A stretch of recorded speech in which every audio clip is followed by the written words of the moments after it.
Welcome to this Teesside Rising project. Dominic, JP, Nelson, Ashley. So we've got quite a bit of ground to cover. In 10 minutes, let's get rocking. Yeah, where are we going to start? Okay, let's start with poetry, yeah? Yeah. Seems like the obvious place because this year I curated and edited an anthology of Northeast-based Black and Asian poets. And that went down very well. Got a lot of traction, as they say. Brilliant. So is that like Teesside and yeah, basically the Northeast, like Teesside, you know. So like Patience was in there. Nice. There's a few other people that you know, because you go to poetry events. I go to poetry events. How many times have you seen a person of color perform, or a Black person of color perform, who isn't me, and you've gone like, wow, that's great, and then they disappear and you never see them again? So I went, wow, you're great. And then I realized that, because every time they're in the area, I chat to them, and I made a list.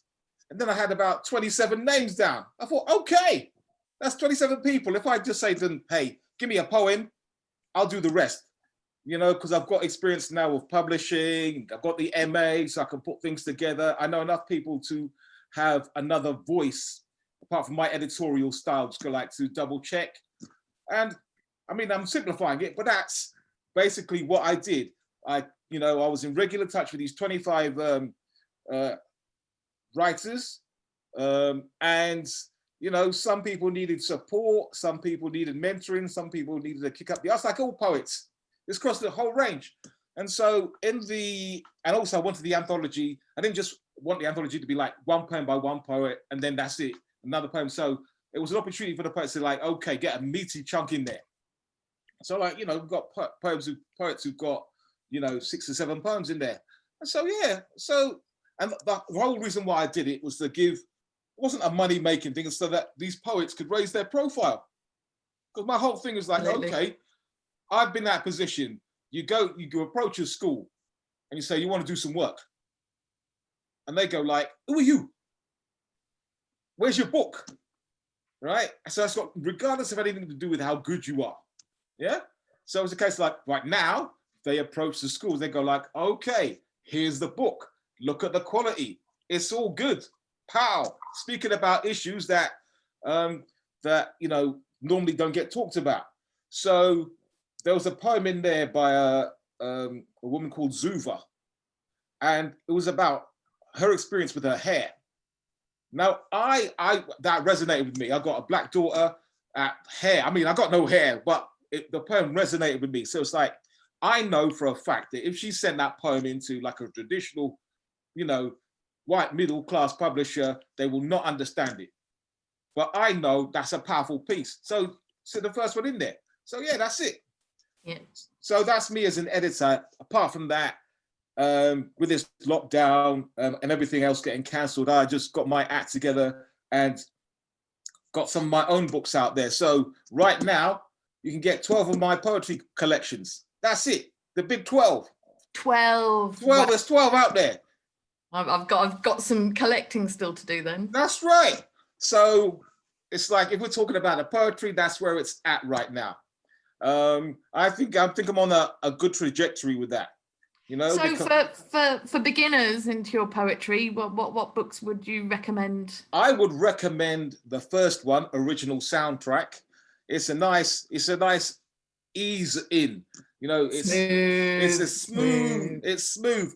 I wrote it for my son, who was 18 at the time, and it's all about how I got to be where I am today, like all the experiences that I went through, some of the good, some of the bad. It's almost like a toolkit of how to survive as a Black teenager in the UK. So, so there's 2 books. That'd be the first one. And then if you're going to get another one, I'd go for my latest one, which I wrote for my daughter, which is called Wide Awake in Dreamland. And they're 2 different people. Like, my son's training to be a doctor. My daughter's going to be a lawyer, and they've got 2 very different brains, and this one is much more hard hitting. It's all about the Black experience in this. I hit it hard, you know. So yeah, so that's it. So if you want to, if you want to go in gently, original soundtrack, and then once you read it, go like, okay, I'm ready now for some more denser material. I'd go Wide Awake in Dreamland, because that is all about, because they're both about, specifically about the Black experience. Yeah. So was that poem you performed the other night at Shanty? Is that the poem to your daughter? Is that an old one, or is that in that new collection? That's in the new collection. Right, brilliant. So yeah, the two that I did. One was called Taxi Driver. Yeah. Which is all about, and I think a lot of people, I mean, it's from the Black experience, but it's a very universal experience from like a parent. Your job is to just drive your kids about. And do they appreciate it? No. You know, so it's things like, oh, there's no air conditioning. Well, wind down the window then. at least you don't have to walk on foot. Back in my day, we weren't allowed to, like, at least exactly. folks to be smoking. We weren't allowed to open the windows. So yeah, and also there's another poem in there, in the Wide Awake in Dreamland. Also, there's the other aspect. If people we're in tough times, so if people haven't got a lot of cash, I put a lot of poetry on my website. And there's loads on there. You know, so if you're feeling a bit stuffed the cash and you still want to enjoy what I do, just go to my website, read stuff for free. You know what I mean? Absolutely. And you're kind enough to let me play some of your online recordings at the Red Room and it's all good. The things that I do. So, but hopefully people will hear that and think, go out and get those books. Yeah. Absolutely. So 10 years of Dominique. 10 years of Dominique. Yeah, I mean, I started the label in 2010. The first release from the label came out in 2011, Good Voodoo Music. And I thought it was time to do a retrospective, because I'm the kind of person I'll just keep going and going and going and going and going. And then over the years, people have asked me to do live performances. And because it's very like Afro house, is a very electronic club sound, most of the time I start the songs on the guitar, so I can do them acoustically, but it's not really what I'm going for. And then, DJing right now, there's no clubs. I'd like to, the open air festival's more my kind of thing. I've had a 13-piece band before, rocked it, stuff like Music Port, that'd be great to do, when they have their world music DJ sets, great. But so as nobody's going out, it's like, staying in is the new going out. What I did, like all the visuals that I would use for my performances, I just use them to create videos and just put the tracks up online. So there's, about 40 tracks that showcase the various styles of music I've done in the last 10 years. So there's a few ballads on there. Yeah, I could do ballads, it's all right. I do some ballads. I do like the club friendly Afro house, stuff, 4 to the floor, masses of percussion, instrumentals, got some me singing on there. And I've done some stuff with like a live band as well. So yeah, it's all good. And the visuals are stunning. Well, I mean, I'm a bit biased, But,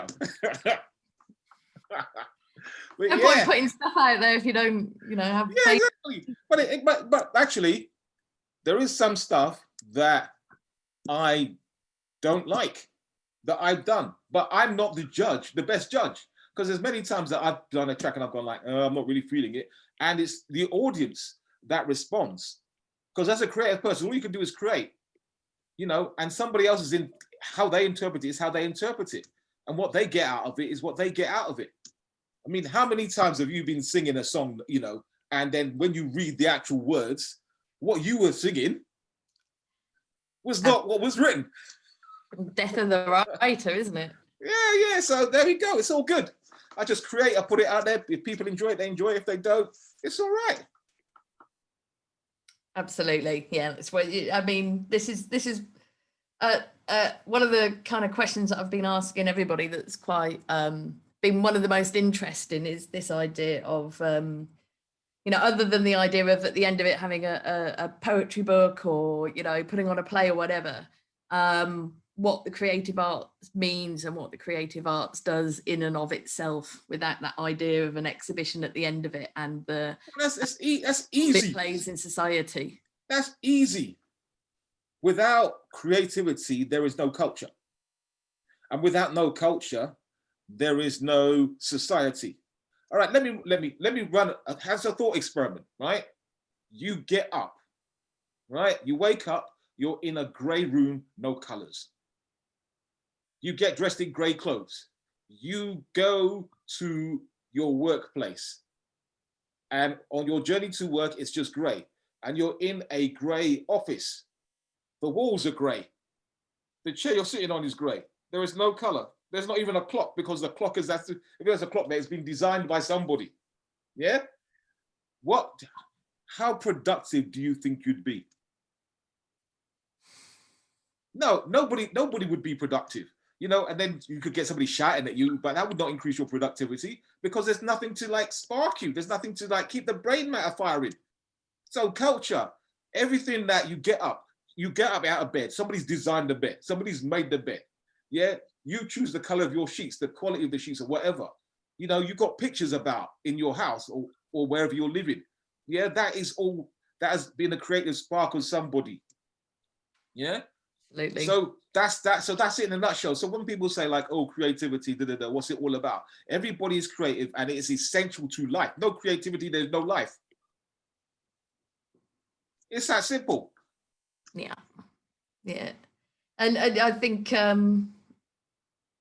strangely enough, at a time where the arts seems to being immensely undervalued in one way, it seems to have also gained a lot of recognition in another way. Because let's face it, it's what we're watching on TV or the books, music that's keeping us sane during these the people times. Basically, right? The people who do not value it are the people who cannot monetize it, and it's as simple as that. Because they do not understand. What's that phrase? They know the cost of everything, but the value of nothing. And that's what it's all about. Yeah, but this is what does my head in, because the arts brings so much to the economy. It brings more to the economy than agriculture. It brings more to the economy than aviation, automation, and the automobile industry combined. Yeah, and but I know that. A hobby. Why is this, Dominic? Right, it's quite simple. Remember, this is me with my careers advisor head on now. Been in the game 30 years. Right. Basically, right, it's because creativity, everybody can do it. Right? That's a problem, right? See, not everybody could drive, not everybody could fly a plane, not everybody could design a train, but everybody could do something creative, right? And also, creativity, you're most creative when you're a child, right? And then gradually it's get thrust out of you somehow or whatever, So people, when they get older, right?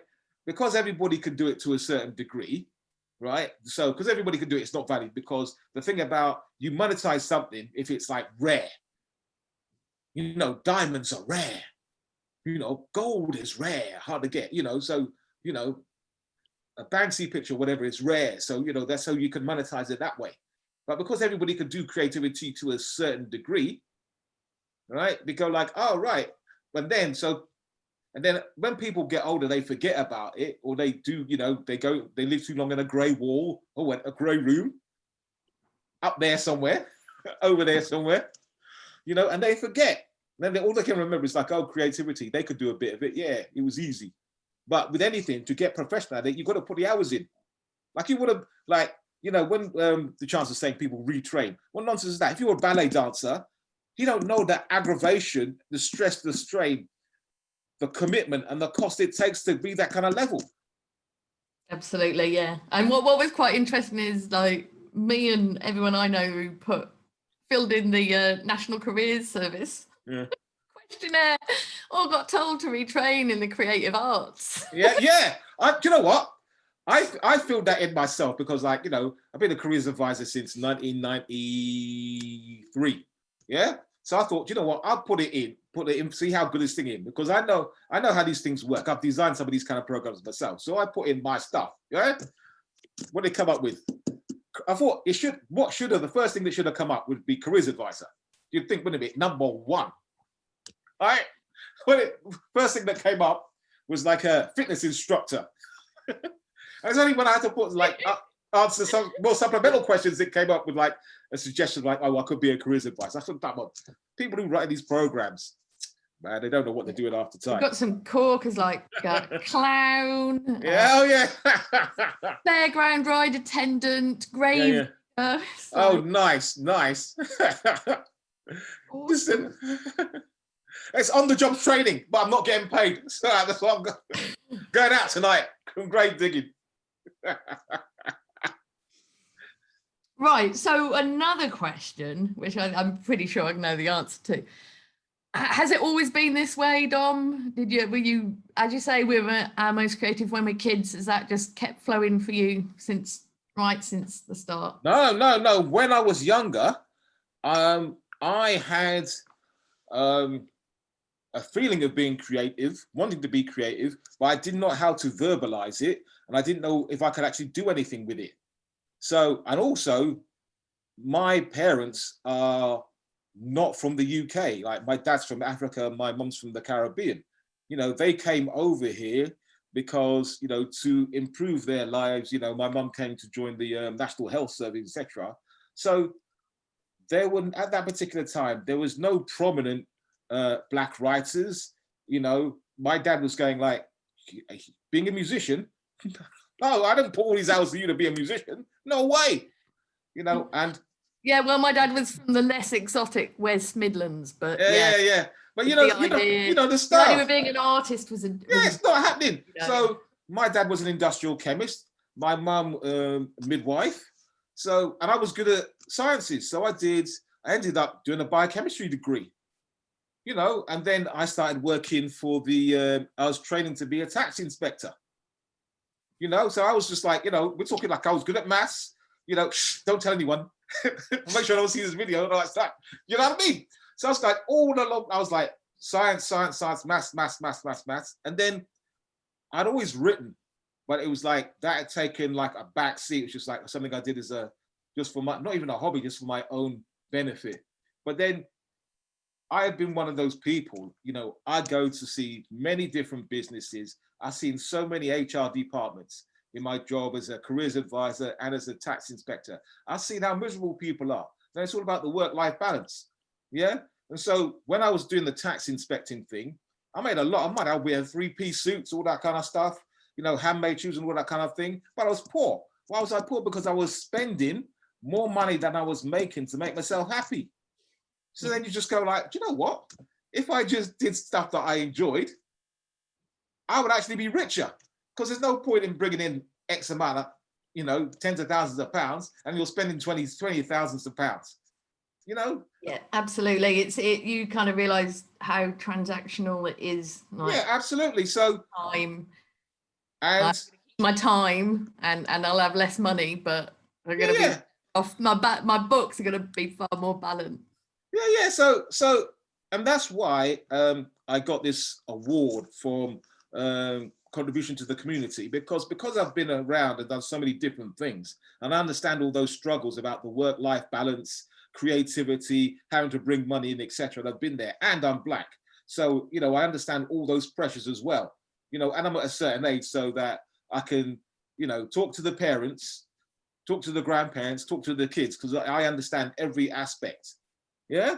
So it's like that really, because I've been around.